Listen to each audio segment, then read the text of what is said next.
Timeline Radio, la matinale. On continue nos débats autour de l'aventure, du voyage avec Stéphane Dugas qui est notre invité ce matin. Et de quoi est-ce qu'on a envie de parler pour les 5 dernières émissions? Moi, j'avais envie de revenir pour savoir, avoir ton avis sur le fait que l'aventure, est-ce que c'est pas dans l'ADN de l'homme dès le départ? Parce que des bébés, on se met à 4 pattes pour aller voir ce qu'il y a à 3 mètres, et puis on marche, on veut aller voir ce qu'il y a derrière la porte, et puis ensuite on grandit, on veut aller voir ce qu'il y a derrière, et puis maintenant on regarde les étoiles. Ouais, mais je pense qu'il y a une très belle analogie. Il y a de l'enfant, il y a un côté enfantin dedans, et je pense que les aventuriers, au masculin, au féminin, on a cette âme d'enfant qu'on cultive, qui est des fois pris par la société moderne comme quelque chose de très puéril, mais qui, contrairement à nos anciens, où l'aventure, l'exploration était quand même une activité, un sport, entre guillemets, de gens plutôt privilégiés. Il fallait avoir des moyens, du temps, parce que sinon, il fallait aller à l'usine, aller dans les champs, survivre. Et je pense qu'il y a cette âme dans l'aventure enfantine. On a tous, gamins, oui, notre horizon s'est élargi avec le vélo, avec les parents qui nous emmenaient, etc. Et ouais, il y a de ça. Et après, certains le cultivent, d'autres recherchent du confort. Moi, j'entends à 52 ans, mais quand même, tu continues, c'est pas un métier, c'est pas sérieux. Comme s'il fallait être sérieux toute sa vie. Je ne sais pas ce qu'est être sérieux. Alors effectivement, c'est un parcours moins balisé qui des fois, quand tu dois payer toutes tes factures, te donne le vertige. Ouais. Tes beaux-parents ont dû être contents, je pense. Ouais. C'est le genre de truc. Vous faites quoi dans la vie? Explorateur. C'est ça. Voilà. Alors après, tu as un titre secrétaire général, ça fait comme si tu étais quelqu'un d'important. Il y a encore beaucoup de choses à découvrir. Je pense. Très bonne question. Les satellites te donnent l'impression, ou l'Internet te donne l'impression que tout a été découvert, que tu n'as plus rien à découvrir. La conquête spatiale, on n'en parle même pas, puisque là, on reparle d'aller sur la Lune. Mars, je pense qu'on ne le verra pas de notre vivant. Non. Oh, l'exploration des océans est pas finie, l'exploration du corps humain. Il paraît qu'on a découvert que 10%, qu'on a exploré que 10% des océans. Oui, donc, c'est ce que j'allais dire. Ouais. Et, on découvre souvent de nouvelles espèces d'ailleurs. Oui. On ne parle même pas de l'histoire, ou avec les nouveaux outils, tu l'as dit Richard, on dit tiens, ça a changé. Moi j'ai le malheur sur YouTube de regarder des vidéos un peu l'intelligence artificielle anglaise qui te font évoluer une ville, ou des fois qui sont bien faites, des fois avec beaucoup d'erreurs.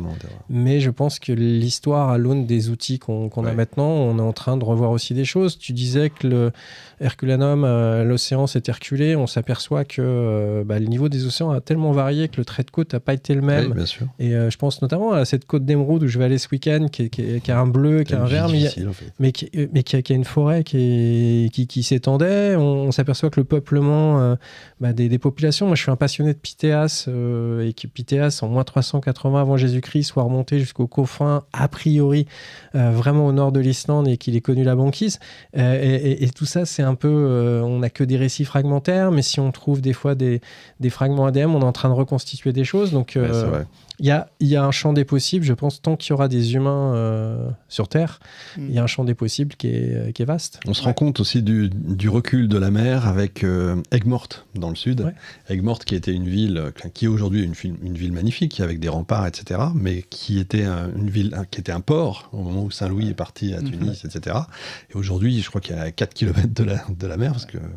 Et ils font du sel, du coup, non? Ils ont plein de sel, absolument. Et alors, où est-ce qu'on peut retrouver les voyages de Stéphane Dugast aujourd'hui? Sur YouTube, en librairie? Partout. Comme tout le monde, on essaye de faire savoir ce qu'on fait, donc à travers des livres. Ma chaîne YouTube qui est crashée, je l'ai remise en place. Après, il y a la Société des explorateurs français que j'anime. Il y a plein de choses. Il y a un journal embarquement que je tiens à bout de bras avec l'agence Zeppelin. Et alors ça, c'est l'enveloppe, c'est tout blanc, et on est un journal curieux du monde, justement. Ah, mais c'est magnifique! Mais oui. Voilà, il y a un podcast où je me rivalise avec vous, non, je blague, mais où ça s'appelle Septentrion, perdons le nord mais gardons le cap, où j'interviewe des exploratrices, des explorateurs, et le 1er et le 3e des dimanches de chaque mois sur Septentrion. Avec des invités de renom. Ouais, on essaye, et on essaye de partager, de le faire savoir, d'être dans la curiosité et dans la nuance aussi. Ouais. Oui. C'est très bien. Comment on peut s'abonner à ce magnifique... Alors, embarquement.com, 20 €, c'est le prix d'un paquet de cigarettes pour un numéro tous les trimestres. Là, il y a Julien qui vient de m'aider sur les réseaux sociaux parce que c'est aussi un métier, vous le savez mieux que moi, d'animer tout ça. Et puis derrière, des conférences et que vogue la galère. Et puis, passionnant. Et puis aussi Atoll Circus, votre dernier ouvrage, Voyage à Clipperton, portrait et histoire de cet atoll perdu dans le Pacifique. C'est sorti le mois dernier. C'est vraiment passionnant parce que on se rend compte, en fait, vous mêlez histoire de l'île et le récit de vos 4 séjours dessus. Et quand j'ai commencé le livre, je me dis, mais en vrai, c'est impossible de faire autant de pages sur 8 km². Et en fait, c'est passionnant, on rentre dedans. C'est hyper bien raconté. J'ai adoré lire ce bouquin et découvrir toute l'histoire de cet atoll. Donc, c'était vraiment hyper intéressant. Voilà, Atoll Circus, Voyage à Clipperton. Merci Stan. Non, mais avec grand plaisir.